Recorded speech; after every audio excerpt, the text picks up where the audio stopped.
but very important ceremony today. On the 11th day of the 11th month, how poignant. I would say that come the 11th hour this morning, we will stop the service and take the 2-minute silence. So there'll be no disrespect shown to anybody if they happen to be speaking and we stop them. Thank you for that. A piece of history on the Legion, and I've been assured that this is the correct, although an individual has told me this morning that his observations are that there's some information here that is not correct. On the 15th of May 2021 marked the Royal British Legion centenary. A century of supporting the armed forces community, giving help wherever it is needed, providing lifelong support to serving and ex-serving personnel and their families. In June 1921, Field Marshal Errol Haig formed the Royal British Legion Scotland. Legion Scotland, as it's now known, it brought together several charities that had been established to assist those returning from the horrors of the First World War for those residing in Scotland. The Royal British Legion was also formed to assist those returning and living south of the border. That's an historical backdrop to this wonderful organisation who for over 100 years have been and still are doing tremendous work within our community. When the anniversary was coming up, I was honoured to be Falkirk's Provost and decided that this was a real significant date and it must be publicly recognised with something to remember for posterity. I contacted the Secretary of Anchor Som Association Charity Scotland, who I am honoured to be its president just now, and got him to purchase a commemorative flagstone, which he did. I then was wondering where Bissett should be placed, but before anything could be decided, COVID struck and nothing could be organised. As the situation was getting better, I contacted one of our officers, Jackie MacArthur, who has been involved in the public realm contract in Newmarket Street, and as you can see, it's still ongoing. And Jackie was delighted to support the placement of the flagstone during the ongoing contract. The saga continues with the election of our new Provost, Provost Bissett, and I had discussions with him on this issue.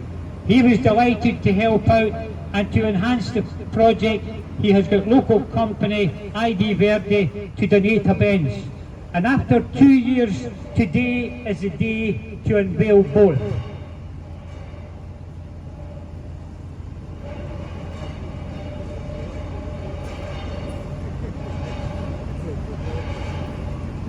Today is our opportunity to at last pay our tribute to this wonderful organisation and its members, past and present. Could I now call forward Lord Lieutenant Alan Simpson to address this company? Thank you, sir.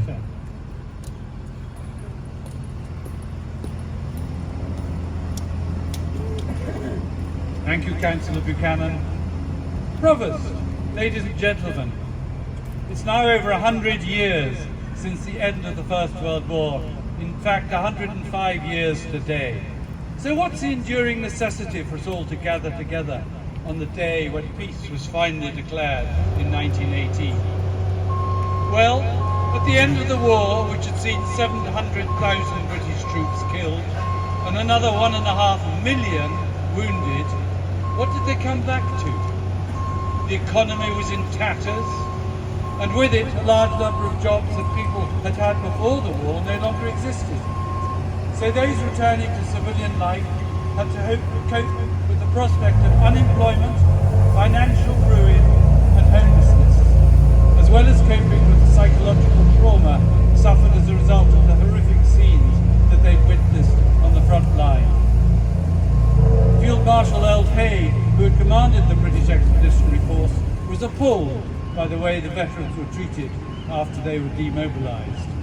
He did everything in his power to improve their lot, having interminable arguments with politicians and government ministers. He was instrumental in setting up the Royal British Legion and Legion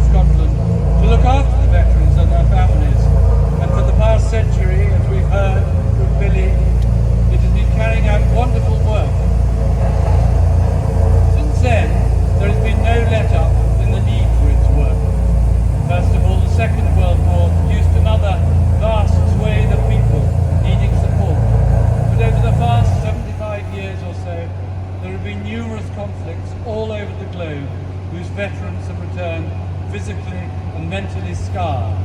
That is why it's so important that we continue to support the British Legion. The introduction of poppies as a symbol of remembrance was an inspired decision. It started in the USA, was then taken up by France, and in 1921 was introduced to UK with the first Poppy Day that November.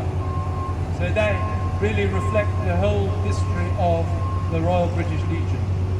Since then, the poppy has been used in many countries of the Commonwealth, and the selling of poppies is a vital fundraising activity that enables the Royal British Legion and Legion Scotland to undertake much of their work. But the poppy is more than that. It's a symbol that makes us reflect on war. It isn't a glorification of conflict, as some people suggest. It's a reminder of the horrors that have been endured by millions of people who have fought to keep us free from tyranny. The poppy brings everyone together once a year to remember the past, but I'm sure that if we hadn't had the poppy, we wouldn't be here today remembering and giving thanks to those who gave their lives over 100 years and more recently, and thanking those who continue to protect us today. I would like to commend and thank the Falkirk Council, the Anchor Song Association, and everyone else for recognising the centenary of the Royal British Legion by installing this bench and plaque. I hope that as people sit on it, or just walk past it, they will stop for a moment, reflect, and remember the work that the Legion does, and I hope that they will continue to support it. Furthermore, it might encourage people to work to break down barriers between different races, religions and countries, and do everything that they can to bring about peace. When we look at the world today, whether Ukraine, Gaza or elsewhere, we need peacemakers more than ever before. And the work of the British Legion will continue to be needed. Thank you.